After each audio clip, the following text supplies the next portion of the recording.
Everyone, welcome back to my channel Naihati to California. আর আমি শালমলী আজকে চলে এসেছি হাসার সিরিজের একটা নতুন এপিসোড।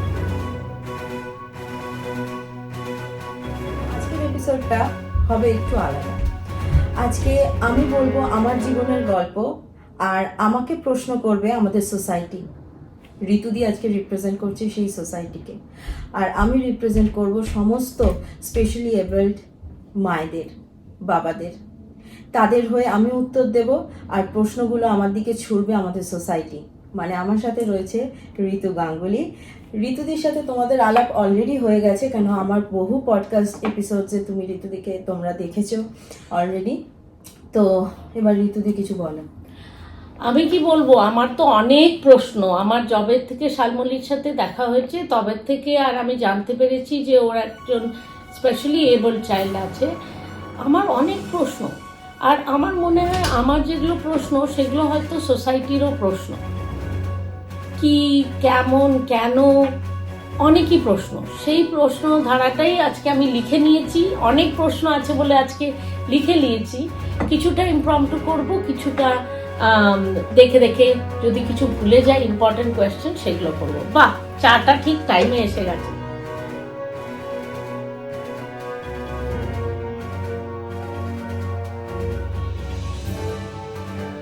আচ্ছা, তাহলে শালমলী আমরা আজকে শুরু করি। আজকে অনেক প্রশ্ন, হয়তো কিছু আমি ভুলেও যাব, তুই মনে করে দিস। আর তুই কিছু ভুলে গেলে আমি আজকে গেস্টের আসনে বসে বুঝতে পারছি how tough it is to answer questions about your life. হ্যাঁ, it was very very difficult. কিন্তু আমি জানি তুই খুব তো সাজিয়ে কথা বলিস, সেই জন্য তুই নিশ্চয়ই এটা ভালো করেই পারবি, because you are living it. এটা তো কারোর অন্য গল্প না, তোর গল্প।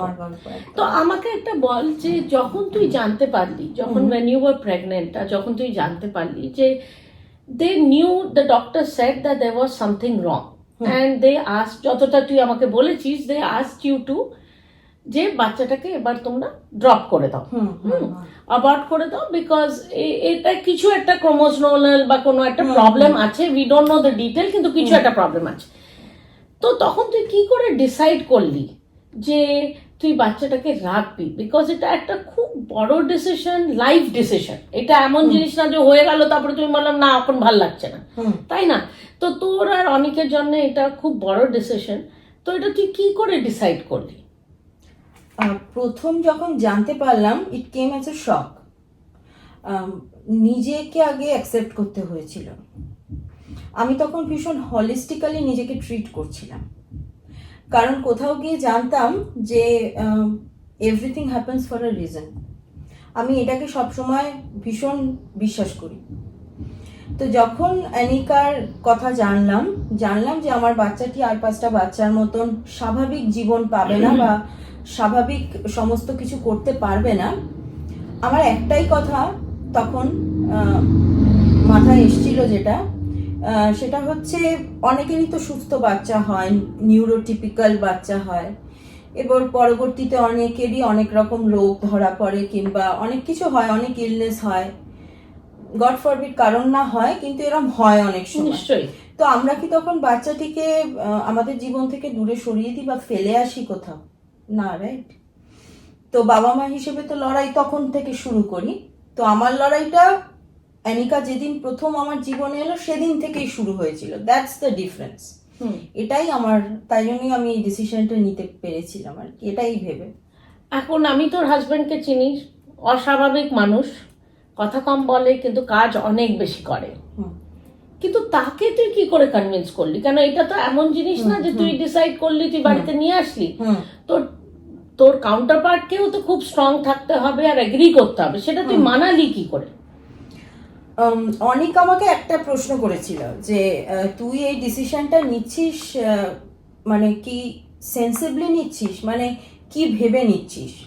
আমি তখন অনেককে এই কথাটাই বলেছিলাম, আর তার সাথে আমি অ্যাড করেছিলাম যে ইফ ইউ ট্রাস্ট মি, তুই আমার ডিসিশনকেও তাহলে রেসপেক্ট করবি। আমি মনে করছি এটা আমার করা উচিত, তাই আমি এটা করব।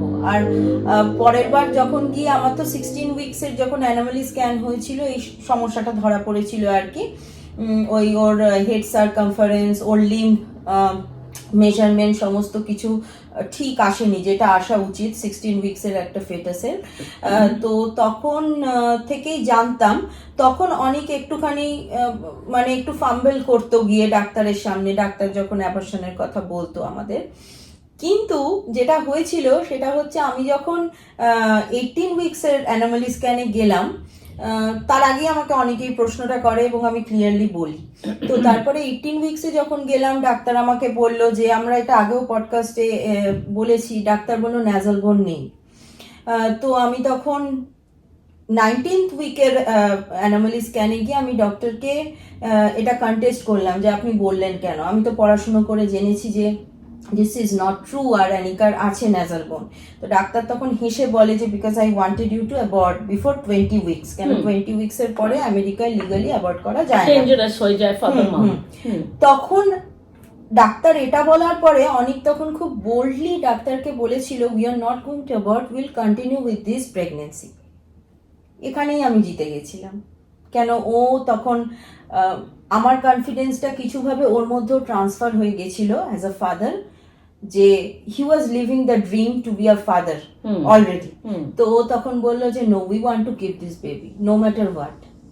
এইভাবেই হয়ে গেল। ওয়ান্ডারফুল ওয়ান্ডারফুল, এটা তোর অশেষ মানে ঠাকুরের আশীর্বাদ। কেন অনেকদের তো সেই জিনিসটাই নাম্বার 1 ফাইট করতে হয়, তাই না? আচ্ছা একটা বল, এখন তো অনিকা ওয়ার্ল্ডে এসে গেছে, আসবার পরে তোদের কি কি হলো? কেন তুই তো সব জানতিস না, মানে তোর তো কোনো মানে ইন অ্যান্ড অ্যারাউন্ড যা শুনেছি তোর ফ্যামিলিতে কোথাও এরকম হয়নি, কোনো স্পেশালি এবলড পারসন নেই।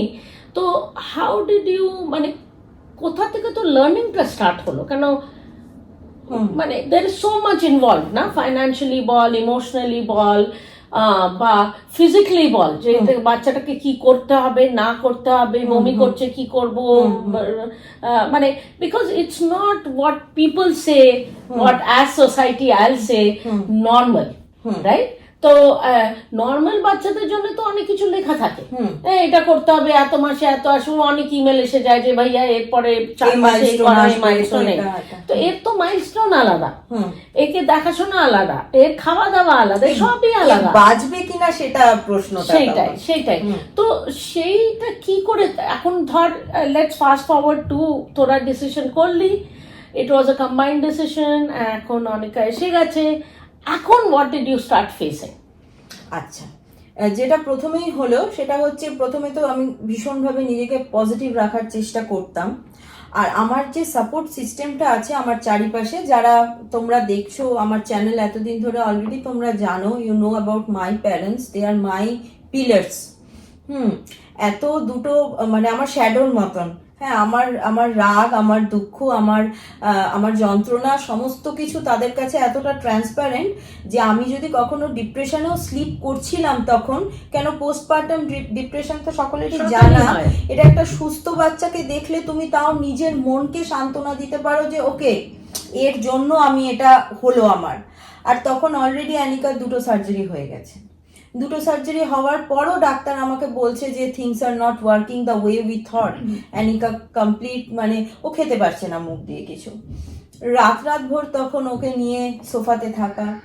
আমার সাথে আমার পার্টনার পেয়েছিলাম আমার মাকে, যেটা আমি মনে করি ভীষণ ইম্পর্টেন্ট। কারণ অনেক 9 to 5 জব করে, সকাল থেকে রাত ওকে থাকতেই হবে, সেটা আমাদের পেটের বাসস্থানের জন্য জরুরি। সেখানে আমি অনেককে সাথে কিছুতেই আমি বলতে পারি না যে you spend the night with me. আর ওর এই জন্য চাকরিটা, সরি তোকে মধ্যখানে থামালাম, এই জন্যও ইম্পর্টেন্ট আমেরিকাতে, কেন কি তোর তো মেডিকেল ইন্স্যুরেন্স পাবি না। অনেকার জন্য যে তোরকে মেডিকেল যেগুলো ক্যাপাসিটি তোর দরকার, সেটার জন্য তো একজনকেও তো চাকরি করলে সেটা পাবি। তো ইট ইজ ভেরি ইম্পর্টেন্ট যে সেও চাকরি রাখুক আর তোরও সাপোর্ট। আর আরেকটা খুব ইম্পর্টেন্ট জিনিস যেটা হচ্ছে, তারপরে তো অ্যানিকার সার্জারি হলো, তারপরে আবার অ্যানিকার যখন 6 মান্থস বয়স, আমরা যখন অলরেডি হসপিটালে 3-4 মাস ওর জীবনের প্রথম 4-5 মাস কাটিয়ে দিচ্ছি, অনেক কিন্তু হসপিটালের বেডে মাটিতে বসে, আমার এখনো মনে আছে, ও পড়াশুনো করতো, এটা না বললেই নয় আজকে, ও পড়াশুনো করতো, ইন্টারভিউ এর জন্য পড়াশুনো করতো। ওর মনে হয়েছিল যে এমন একটা বড় দায়িত্ব এখন আমাদের জীবনে এসে পড়েছে, যার জন্য হয়তো আমাদের আয়টা আরো বাড়াতে হবে, আমাদেরকে আরো স্টেবল হতে হবে।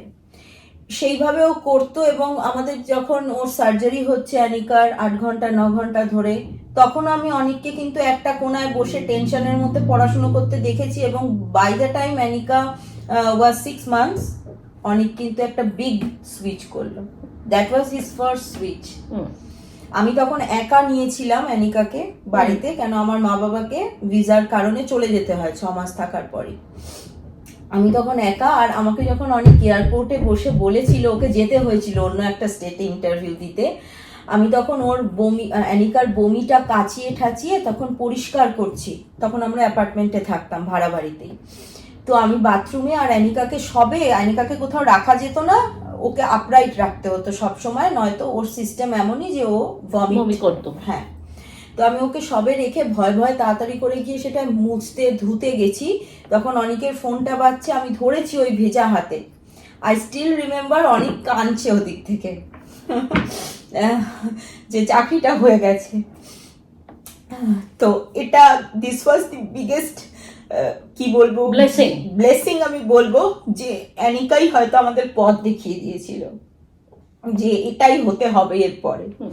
কেন এখানে তো লোকেরা মানে আই থিঙ্ক দর্শকদের জন্য এটা জানা খুব ইম্পর্টেন্ট, স্পেশালি যারা ইন্ডিয়াতে থাকে, যে এখানে মেডিকেল ইন্স্যুরেন্স না থাকলে তোরা ফতুর হয়ে যেতিস, তোরা একদম রাস্তায় এসে যেতি, মানে তোমাকে কিছু। তো সেই জন্য সেইটার ইম্পর্টেন্স, একটা চাকরির ইম্পর্টেন্স এত বেশি এক্স্যাক্টলি, যে সেটাও তোকে সাপোর্ট করতে হচ্ছে। আর না তো তো ও বাড়িতে থাকতো, কিন্তু তোকে তো এটা সাপোর্ট করতে হচ্ছে যে তোমাকে অন্য স্টেটে যেতে হবে, ইন্টারভিউ দিতে হবে। মানে সেই রাতগুলো যে কি গেছে আমার একার, আর অনেক দূর থেকে, আর মা আরেক প্রান্ত থেকে, মানে ওয়ার্ল্ডের আমরা 3টে মানুষ, মা আর বাবা একদিকে, আমি একদিকে, অনেক আরেকটা স্টেটে, সেটা শুধু আমরা জানি। তো এটাই আর কি, যে এইগুলো অ্যানিকাই কোথাও গিয়ে আমাদের পুশ, জীবনে সকলেরই একটা পুশ লাগে না লাইফে। মানে যত কঠিন হবে, যত তোমাকে মুছড়ে ফেলে দেবে, দেখবে তখন তোমার কষ্ট লাগবে, ব্যথা পাবে, কাঁদবে, কিন্তু ওই যে তোমার ঠেলে ফেলে দিল না, তুমি 10 স্টেপস অ্যাহেড চলে গেলে লাইফে অলরেডি। মানে আমাদের সাথে অ্যানিকার আশাটা জীবনে এইভাবেই আর কি ভীষণ পজিটিভ থিং। তো একটা জিনিস যেটা সাপোর্ট সিস্টেম, তুই সবসময় বলেছিস, তুই এক্ষুনি বললি মা বাবা অনেক, এরা তো সাপোর্ট সিস্টেম, কিন্তু একটা রেগুলার লাইফ, নর্মাল বলবো না, একটা রেগুলার হাজবেন্ড ওয়াইফ, রেগুলার বাচ্চা, হ্যাঁ রেগুলারই বলবো, কেন again I am society right now, তো খারাপ মনে করিস না, বাট একটা রেগুলার লাইফস্টাইলে কত তো স্ট্রেস আসে একটা হাজবেন্ড ওয়াইফের মধ্যে। It causes cracks in marriages. আমরা আজকাল অনেক ডিভোর্সেস দেখছি, হ্যাঁ, ইভেন নর্মাল সিচুয়েশনস, রাইট? আর এখানে তো it's a very stressful situation, কেন তোর নাম্বার 1 হচ্ছে অনিকা, তাকে তোকে দেখতে হবে, আবার ছুটকি আছে নাম্বার 2, তাকেও তোকে দেখতে হবে, তার বিচারধারা, তার নিজের একটা মার্গ আছে, আর ওর জীবনে ডেফিনেটলি একটা ছোট কিছু না কিছু হয়ে দাঁড়াবে, তো তাকেও তুই কম দেখতে পারবি না, তাই না? তো what kind of stress does that put তোদের ম্যারেজে? মানে আমি তো ভেবেই উঠতে পারি না, আমার তো কিছু না করেই খুব স্ট্রেসফুল হয় লোকেদের একটা ভালোবাসাটা রাখা, ভালোবেসে বিয়ে করা একটা জিনিস, কিন্তু ওই ভালোবাসাটাকে মেনটেন করা একটা ম্যারেজে এত স্ট্রেসফুল একটা সিচুয়েশনে, যেখানে তো সময় হচ্ছে না সারাদিন হয়তো, হ্যাঁ, সেখানে তুই সেটাকে কি করে তোরা দুজন ওটাকে মেনটেন করে, মাথা ঠান্ডা করে, আই এম শিওর সবসময় ঠান্ডা থাকে না মাথা, কিন্তু সেটার বিষয় একটু বল। সেটা বলি যে প্রথম না, যখন অ্যানিকা শুধু একাও আছে আর কি, তখনও যেটা হতো সেটা হচ্ছে আমি সময় দিতে পারতাম না, যে সময়টুকু হয়তো অনেকের সাথে আমি আর অনেক ভীষণ ভালো বন্ধু, আমরা না রাত ভর গল্প করে কাটিয়ে দিতে পারি, 1 কাপ চা হলেই চলবে, এরকম বন্ধু। মানে আমরা ডিবেটস করব, আমরা যে তোমাকে অনেক আগেও একদিন আমাদের গল্প হচ্ছিল, অনেক বললে আমাদের ভীষণ ডিবেটস হয়, আমরা ভীষণ আমার যেটা পারসেপশন সেটা আমি করব, আমরা মানে টেবিলে বসে এরকম ভাবে করতাম। অ্যানিকা আসার পরে আমার সাপোর্ট সিস্টেম থাকায় আমার যেটা সুবিধা হয়েছে, আমাদের গল্পটা কিন্তু চালিয়ে গেছি সবসময়, বিট হার্ড রিয়েলিটি, বিট প্রেমের কথা দেখো, বিয়ের পরে না প্রেমের কথা বলে আলাদা কিছু হয় না, নিশ্চয়ই। সংসারের ওই চা চিনিটাই কিন্তু প্রেম হয়ে দাঁড়ায়। নিশ্চয়ই নিশ্চয়ই। হ্যাঁ, তো এই গল্পটা সব সময় করে গেছি, আর এখনো অ্যানিশা আসার পরে যেটা হয়েছে, আমাদের বন্ডিংটা না বরং আরো স্ট্রং হয়েছে। আমি এখন ধরো কথা বলতে পারছি না বা ও ওপরে আছে, ওর যদি অফিসে কিছু ইম্পর্টেন্ট আপডেটস থাকে, ও কিন্তু I will be the first person he will let me know. আর আমার যদি কিছু এদিকে চ্যানেল এডিটিং কিছুতে বা আমার কোনো গল্প থাকে যেটা আমি হয়তো ওপরে গিয়ে ওকে বলতে পারছি না, ব্যস্ত, আই টেক্সট হিম। এই কমিউনিকেশনটা দরকার। ঝগড়া করো তাও কমিউনিকেট করো, ভালোবাসো তাও কমিউনিকেট করো। কমিউনিকেশন ছাড়া না কোনো সম্পর্কই ওরকম ভাবে স্ট্রং হয় না। এটা খুব ভালো বলেছিস, খুব ভালো বলেছিস। তো একটা কথা বল, তুই যে অনিকার কথা অনেক সময় আমাকে বলিস, আমি চাই যে দর্শকরাও সেটা শুনুক। ইংরেজিতেই বলছি, what is Anika for you? Anika তোর জন্য কি? একটা বাচ্চা তো নিশ্চয়ই, আর তুই মা নিশ্চয়ই, কিন্তু আই থিঙ্ক অনিকা তোর জন্য তার থেকে অনেক বড় জিনিস। এটা খুব ভালো একটা প্রশ্ন করলি। অ্যানিকা আমার জন্য না রামধনুর মতো, রেনবো। রেনবো বলতে আমরা যখন আকাশের দিকে তাকাই, রেনবো যে দেখি, প্রত্যেকটা যে কালার প্যালেটস আছে না, প্রত্যেকটা শেডস কিন্তু সেম থাকে না, দেখবে কখনো হয়তো বেশি পার্পলিশ, কখনো একটু অরেঞ্জিশ বেশি, কখনো আবার একটু ব্লু এর মানে কি বলবো এফেক্টটা বেশি থাকে। তাও আমরা রেইনবোকে কি অদ্ভুত ভাবে একটা দেখি না, ফ্যাসিনেটিং, মানে এত ফ্যাসিনেটেড হয়ে পড়ি রেইনবো দেখলাম, আমরা একটা ছবি তোল, একটা ভিডিও নিয়ে, একটা সুন্দর ক্লিক নে। অ্যানিকা হচ্ছে সেটা আমার জীবনে। অ্যানিকার না পারাগুলো এখন আমি নিজের জীবন যাপন হিসেবে নিয়েছি, ওটাকে আমি রোজ বাঁচি। আর ওর পাড়াগুলো যেগুলো আমি একা মাত্র, মানে আমি শুধুমাত্র দেখতে পাই, বুঝতে পারি, হ্যাঁ বুঝতে পারি, সেটাই আমার জীবনের সব থেকে বড় পজিটিভিটি মনে হয়। আমার ছোট জনকে কিন্তু আমায় কখনো বলতে হয়নি এই তুমি হাঁটো, এ ফর অ্যাপল, আচ্ছা 1+1 2, আমি ছোট জনকে কখনো শেখাইনি। ছোট জন যখন এরকম বলতো সমানে, আমার মা কখনো গিয়ে আমাকে বলতো, আমি হয়তো অ্যানিকার সাথে বসে আছি, আর আমার যেটা হয় অ্যানিকার সাথে বসে থাকলে আমরা না দুজনে ভীষণ একটা অন্য জগতে কানেক্ট করি একে অপরের সাথে। তুমি আমাকে অ্যানিকার সাথে বসিয়ে দেবে খোলা আকাশের নিচে, অ্যানিকা আর আমি না প্রচুর গল্প করি, কিন্তু তাতে ভাষা নেই, তাতে শব্দ নেই। লোকের মনে হয় হয়তো পাগল ঠাগল হবে, হয়তো আমাকে বলবে আর কি, কারণ কি রে এটা বলতে পারে না, এটা বোবা মানুষের সাথে এতক্ষণ ধরে কি সময় স্পেন্ড করছে। তো অ্যানিশা হয়তো পাশের ঘরেই প্রচুর কিছু বলে ফেলছে, প্রচুর কিছু করে ফেলছে, যারা আমার ছোট মেয়েটিকে চেনে আর কি, তাকে কখনো আমি ছোট দেখিনি, সে বড় হয়ে গেছে, সে বড় হয়ে গেছে। আমি না ওর মোমেন্টস গুলোকে ক্লিক করতে অনেক সময় ভুলে যাই। অ্যানিকা এতটাই আমার জীবন। তো এইটাতে একটা একটু ডিফিকাল্ট কোয়েশ্চেন সোসাইটি থেকে আমি তোকে জিজ্ঞেস করবো, যে তোর কি কোথাও মনে হয় না মা হয়ে যে হয়তো you are being unfair to Anisha? কেন কি অনিশা তো তোর সাথে ওই টাইমটা পাচ্ছে না, কিছুটাই টাইম পাচ্ছে না। অনিকার জন্য যদি তুই 100% দিচ্ছিস, তো মানুষের কাছে ঘন্টা তো অতই, 24 ঘন্টার মধ্যে তোকে ঘুমোতেও হচ্ছে। অনিকার স্কুলের থেকে আসার পর থেকে আজকে যখন আমি এসেছি, তুই বললে এই সময় ও এসে যায় স্কুল থেকে, ওই টাইমটার পর থেকে তোর কাছে তো সময় নেই। তো তুই সেই ব্যালেন্সটা কি করে করছিস, একটা ব্যালেন্সটা কি করে করছিস, আর আরেকটা হচ্ছে মা হয়ে তুই সেটা কি করে নিজেকে বুঝিয়ে রাখছিস, বা কি করে তুই সেটা মেনটেন করছিস? যে কেন অনিশা তোকে একদিন জিজ্ঞেস করবে, ও জানে এই বোধহয় 1 বছরেই জিজ্ঞেস করলো, বলবে। হ্যাঁ, তো প্লিজ ওটার কথা একটু বল। তো এবার অ্যানিশার যখন বয়স হচ্ছে প্রায় তোমার ওই 18 মান্থস মতন, অ্যানিশা অনেক আগে আর্লি টকার, ও অনেক আগে থেকে কথা টথা বলে। তো যখন 18 মান্থস আমি এখানে চলে এসেছি, তখন একদিন আমি অ্যানিকাকে নিয়ে সুইম ক্লাসে গেছি, আমি আর অনিক। আর অ্যানিশা মানে আমার ছোট জন মায়ের সাথে ঘরে আছে, ও আমাদের জন্য কিছু প্রিটেন্ড প্লে করছিল রান্নার। তো এবার রান্নার জন্য পিজার স্লাইস নিয়েছে, তো মা বলছে এটা তুমি কার কার জন্য নিয়েছো? হার আনসার ওয়াজ যে এটা একটা স্লাইস আমার ডিমের, একটা স্লাইস নানার, একটা স্লাইস বাবামের, একটা স্লাইস দিয়ার। তখন মা কোশ্চেন করে বলল, আর মাম্মা? বলল, মামাকে আমি ভালোবাসি না। এবার মা তখন, মা is a blessing in my life, মা তখন আমাকে বলল যে, অ্যানিশাকে বলল যে, তুমি মামার উপর অভিমান করেছো?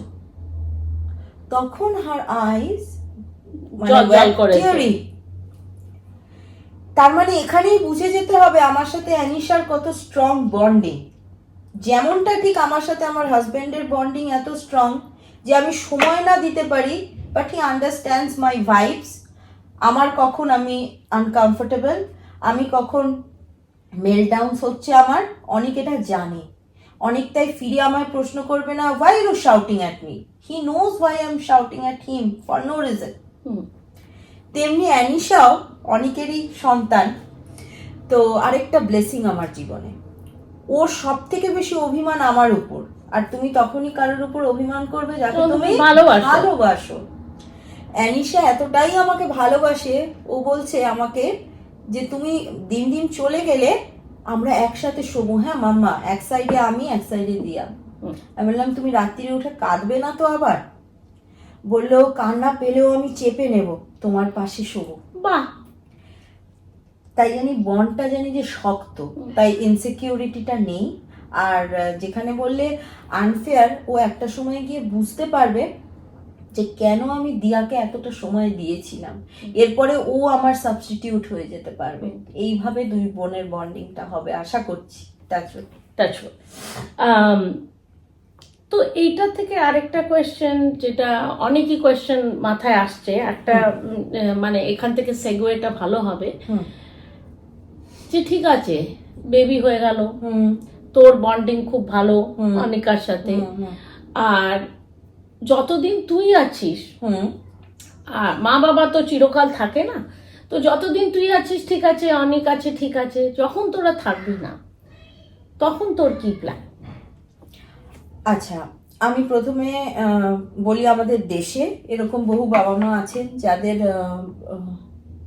মনিটারি কন্ডিশনও মানে ঠিক অতটা স্টেবল নয়, কিন্তু বাড়িতে এমন বাচ্চা আছেন। তাদের জন্য আমার মনে হয় যে আরেকটু বেশি সরকারের কিছু দায়িত্ব নেওয়া উচিত। কেন, আমরা সকলেই তো নাগরিক, ভোটটা তো আমাদের সকলের কাছে চাইতে ভিক্ষার মতন আসে দরজায় দরজায়। তখন সরকারেরই এটা দায়িত্ব বর্তায় এদের দায়িত্ব নেওয়ার, আফটার দেয়ার ফ্যামিলি মানে পাসেস অ্যাওয়ে।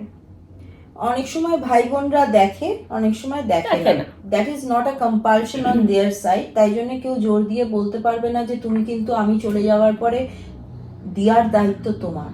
সেটা তুই হয়তো বলবি, সেটা হয়তো অনিশা করবে, কিন্তু যখন ওর বিয়ে হয়ে যাবে, যখন ওর নিজের ফ্যামিলি, হ্যাঁ সেটা তো হতেই পারে, আরেকটা প্ল্যান বি রাখতে হবে, রাইট? সব সময় সব বাবা মা, আমাদের ফ্যামিলি ধরো ছেড়ে দিলাম, বেশিরভাগ ফ্যামিলিতে বলছি যে নাও হতে পারে এটা হিট অর মিস ভাই বোনদের দেখাটা, যেটা আমি তোমার সাথে আলোচনা করছিলাম। আর আমাদের আমেরিকাতে যেটা প্রথম আমি মেনশন করব, যেটা সব থেকে বেশি ইম্পর্টেন্ট, যেটা হচ্ছে এডুকেশন সিস্টেম, স্কুলিং। এখানে কিন্তু স্পেশাল নিডস প্রোগ্রামস রয়েছে, আলাদা করে স্পেশাল নিডস ক্লাসরুম রয়েছে, সেখানে মানে খুবই দক্ষ থেরাপিস্টরা রয়েছেন এই সমস্ত বাচ্চা এবং বড়দের থেরাপি করানোর জন্য, যেটা নিউরো ডাইভার্স বাচ্চাদের জন্য খুবই ইম্পর্টেন্ট। শুধু বাচ্চা নয়, অ্যাডাল্ট সকলের জন্যই থেরাপি, সেটা কিন্তু স্টেট থেকে প্রোভাইড করা হয় অ্যাবসলিউটলি ফ্রি অফ কস্ট। আর তাছাড়াও রয়েছে ইনহোম সাপোর্ট সার্ভিস, মানে নার্সিংয়ের সুযোগ সুবিধা। সেটা ডিপেন্ডস অন একটা মানে সেই মানুষটার কতটা মেডিকেল নেসেসিটি আছে। তাছাড়াও যেটা রয়েছে সেটা হচ্ছে ইন্স্যুরেন্স থেকে কিন্তু ফর্মুলা, ডায়াপার্স, মানে বাচ্চা বড় হয়ে যাওয়ার পরও যদি পটি ট্রেন্ড না হয় অ্যাডাল্ট, তাহলে সেক্ষেত্রে ডায়াপার্স, ফর্মুলা সমস্ত কিছুই পাওয়া যায় মানে ফ্যামিলি থেকে যদি অ্যাপ্লাই করা হয় সেই সব প্রোগ্রামের জন্য। আর বাচ্চা যদি এলিজিবল হয় তাহলে এগুলোও রয়েছে। আর এছাড়াও যেটা রয়েছে সেটা হচ্ছে এই আমরা যে বাড়িটা রিসেন্টলি কিনেছি সেটা কিন্তু কমপ্লিটলি ADU কমপ্লায়েন্ট একটা বাড়ি, মানে হুইল চেয়ার অ্যাক্সেসেবল।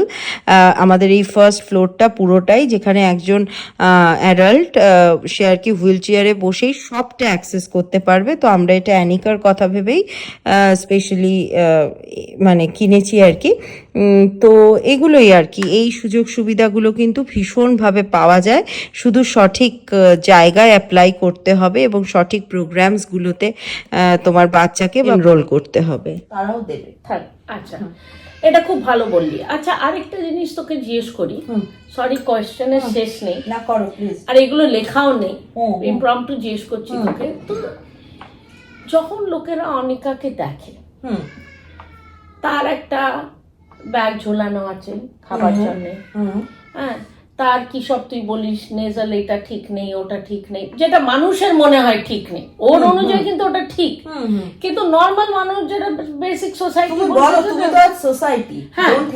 সোসাইটির জন্য তো অনিকাকে দেখে বাবা এ এখন 9 বছরের, পরে 12 বছর হবে, 16 বছর হবে, তো ওর তো সাইজ অত বাড়বে না, ওকে দেখতে হয়তো ডিফারেন্ট হবে, কেন ও ডিফারেন্টলি এবলড। একদম একদম একদম। তো লোকেরা নিশ্চয়ই স্টেয়ার করে, নিশ্চয়ই হাঁ করে তাকিয়ে থাকে, তোকে হয়তো প্রশ্নও জিজ্ঞেস করে না, মনে হয়তো অনেক প্রশ্ন আছে যেগুলো আমি জিজ্ঞেস করছি, কিন্তু আমি না তাদেরকেও দোষ দিই না, তারা হয়তো কোথাও গিয়ে ভাবে যে যদি জিজ্ঞেস করে কেউ কিছু যদি মাইন্ড করে, ওর বাড়ির লোকের যদি খারাপ লাগে, ওর মায়ের যদি খারাপ লাগে, কিন্তু তারা স্টেয়ারটা তো করে, তাদের মনে প্রশ্ন আছে। হ্যাঁ রাইট, সেটা তুই কি করে ডিল করিস? আচ্ছা, এইখানে আমি একজন বিখ্যাত হলোকস্ট সার্ভাইভার, তিনি পলিটিক্যাল অ্যাক্টিভিস্ট, একজন বিখ্যাত রাইটার, নাইট বলে একটি বিশেষ আছে তার, তো এলি ওয়েজেল বলে একজন ভদ্রলোক, উনি কোট করেছিলেন যে the opposite of love is not hate, it's the difference. একটা কমিউনিটি বা একটা সোসাইটিতে আমরা যখন আছি, আমরা সামাজিক জীব, তো যখন আছি তখন আমি এটা এক্সপেক্ট করতে পারি না যে আমার মতন তুমি হবে, তোমার মতন আমি হবে। কারোর বাড়িতে হয়তো খুব ফেয়ার কমপ্লেক্সনের সমস্ত লোকরা আছে, বাচ্চাটি সেটা দেখেই বড় হচ্ছে, পরবর্তীতে যখন স্কুল কলেজ বা পাড়ায় খেলতে যাচ্ছে হয়তো দেখছে যে অন্য কমপ্লেক্সনের বহু মানুষ রয়েছেন। আমার মনে হয় বাড়িতে আমরা যেমন বাচ্চাদেরকে জোর দিই যে এক্সট্রা কারিকুলারে বেশি করে আরো ট্রাই করো, পড়াশুনো আর একটু বেশি স্কোর আনা দরকার ছিল, আমরা না এইগুলো করতে গিয়ে বাচ্চাকে কোথাও গিয়ে কম্প্যাশনটা শেখাচ্ছি না, এমপ্যাথি যেটা এখানে বলে। আর সেটাই আমি তোকে একটু জিজ্ঞেস করতে চাই যে আরেকটা হচ্ছে স্টেয়ারিং একটা জিনিস, আরেকটা হচ্ছে অটোমেটিকলি আহা, একটা যে সিম্প্যাথি, এমপ্যাথি না। আর সেটা আমি একটু দর্শকদের বলে দিই, ডিফারেন্সটা আমার অনুযায়ী ডিফারেন্স হচ্ছে, এমপ্যাথি হচ্ছে যেটা তুই বলছিস যে 5টা আঙুল তো সেম হয় না, প্রত্যেকটা আঙুলের নিজের ইম্পর্টেন্স আছে, নিজের প্লেস আছে সোসাইটিতে বা ওয়ার্ল্ডে। আর ঠাকুর তারা সেই 5টা জিনিস ঠাকুরই কিন্তু বানিয়েছে, কিন্তু সবাই নিজের নিজের স্পেস আছে, কিন্তু 5টা আঙুল একদম ডিফারেন্ট, কিন্তু লাগা আছে একটা হাতের সাথে, ঠিক না? সেটাকে বলে এমপ্যাথি, সবাই তোমরা সেটা মানিয়ে নিচ্ছ যে ওয়ার্ল্ডে স্পেশালি এবল বাচ্চারা আছে, আগে বলতো ডিসেবল, আজকাল আমরা বলি স্পেশালি এবল, কারণ কি তাদের অন্য এবিলিটিস হয়। আরেকটা হচ্ছে যে সিম্প্যাথি, যেটা হচ্ছে আহারে বেচারি, বেচারি অনিকা, বেচারি শালমলি, বেচারি অনিক, হ্যাঁ ওদের কি লাইফ, এদের কি, এটা একটা আহা ব্যাপারটা। তো তোর সেটার বিষয় কি বলার আছে, সিম্প্যাথি ভার্সেস এমপ্যাথি? এবারে মানুষ কোন দিক থেকে সিম্প্যাথিটা দেখায়, 2 ধরনের আছে মানুষ। তারা কেউ হয়তো জানে না যে সেই মুহূর্তে কিভাবে রিয়াক্ট করবে আমাদের ডিফারেন্সটা নিয়ে, তারা নিজেরাও হয়তো আগে কখনো এটা নিয়ে ঘাটেনি বা পড়াশুনো করেনি, তারা না এটা মুখ থেকে বলে ফেলে। আমি সবসময় বলবো না যে আমাদের ছোট করার জন্য সেটা বলছে, সে না এটা বলে ফেলে, আহা বাচ্চাটার মুখটা দেখেছো, দেখলে মায়া হয়, রাইট? আবার আরেক ক্লাস অফ পিপল আছে যারা এইটা তোমাকে দেখাবে ইন অর্ডার টু মানে লেট ইউ ডাউন। এবার এই দুটো ধরনের প্রথমে ডিফারেন্স বুঝতে হবে। প্রথম যে ধরন, তাকে একটু অ্যাওয়্যার যদি করা যায় তাহলে আমার মনে হয় যে এই সমস্যাটা অনেকটা কমে যাবে। কেন আমাদের ছোটবেলায় আমরা কখনো ডিফারেন্স নিয়ে কথা বলিনি বাড়িতে। আমার মা বাবা, আমি ভীষণ ওপেন ছিলাম সব সময় যে কোনো ডিফারেন্সের দিক থেকে, কিন্তু বেশিরভাগই আমি যাদের সাথে বড় হয়েছি, যে পরিবেশে বড় হয়েছি, ডিফারেন্স বলে যে কিছু এক্সিস্ট করে জানতুম না। এই জন্যই আমাদের কলকাতায় এসপ্ল্যানেডে যদি কিছু ফরেনার ঘুরে বেড়ায়, লোকে গিয়ে না এরম এরম করে ছবি তোলে। সেখানেই যদি কিছু নাইজেরিয়ান ফোকস ঘুরে বেড়ায় তাহলে লোকে না ভয়তে ভাববে বাবা ছিনতাই ফিনতাই যদি করে নিয়ে যায়, পাশ কাটিয়ে চলে যাবে, তাই তো? এটা ছোট থেকে আমাদেরকে ডিফারেন্স শেখানো হয়নি বলে এই সমস্যাটা। কিন্তু আর ওই অ্যাকসেপ্টিং আমরা যদি ট্রান্সজেন্ডার কোনো মানুষ দেখি ভাববো এই বুঝি তালি দিয়ে হাত, মানে হাতটা দিয়ে চাপড় মারলো বুঝি। সে হয়তো তখন কলেজের ব্যাগটি নিয়ে হয়তো পোস্ট ডক বা মাস্টার্স বা গ্র্যাজুয়েশন নিয়ে পড়াশোনা করতে যাচ্ছে। এই ডিফারেন্স কখনো বোঝানো হয়নি। আমিও যদি বাসে ফিরছি স্কুল থেকে, দেখছি যে তারা উঠেছে, আমি ভয়তে এক কোণে সিটিয়ে যেতাম। আমার তখন মাথায় হাত দিয়ে বলছে বাবু বস বস, তুই এখানে বস।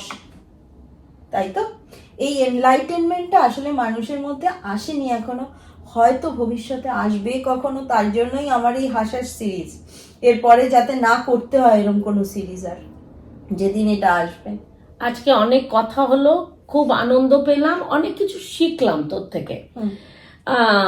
একটা লাস্ট জিনিস বলবো, তুই সেদিন একটা ভিডিও লাগিয়েছিলিস অনিকার, ও এরকম এরকম করে গান করছিল আর হাত করছিল, আর তখন আমি দেখে ভাবলাম সত্যি তো মেয়েটা না স্পেশালি এবলড, ওর নিজের কিন্তু অ্যাবিলিটিস আছে, যেটা হয়তো ওকে দেখে আমরা তখনই আচমকা খেয়ে যাই, কারণ কি সবাই মতন তো দেখতে নয় একদম, কিন্তু ওর নিজের একটা হাসি আছে, ওর নিজের একটা খুশি আছে, ও যে মিউজিক ভালোবাসে। সেদিন তুই কি ওটা আল্লাহ অর্জুনের সিনেমা পুষ্পা 2 এর গান বোধহয় শুনছিল আর বারবার এরকম করছিল।